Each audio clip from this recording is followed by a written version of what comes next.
Ертедегі заманда түлкі, құлан, сауысқан үшеуі дос болып, жолдас болады.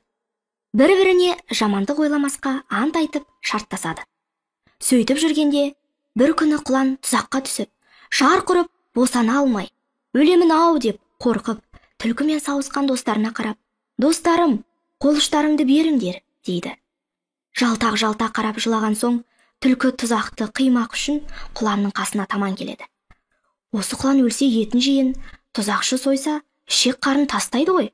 Мұның достығынан маған еті тәтті ғой, деп қайтадан арамды ойлап, бір бұтаға барып, құланның өлгенін байқап, бұғып жата береді. Сауысқан мұны көріп, құланға келіп, былайша ақыл айтады. «Құлан досым, менің тұзақ жібін қиятын қуатым жоқ, өзің білесің. Мына түлкі тісімен шайнаса еді, ол сенің достығыңнан етіңді тәтті көріп, анау жерде жатыр. Енді бір ақыл айтайын. Осы тұзақты салған адам келгенде, шынымен өлгендей болып, қимылдамай, сіресіп жатып қал. Тұзақшы сені бауыздарда тұзақты мойныңнан ағытады. Сонда тұра қашсаң, қолымен ұстай алмай қалады. Құтылып кетесің», дейді. Құлан мұны ақыл көріп, айтқандай сіресіп жатады. Тұзақшы келіп көріп, арам өліп жатыр екен деп, пышағын қолына алып, тұзақты ағытқанда, құлан жұлқынып тұрып қашады.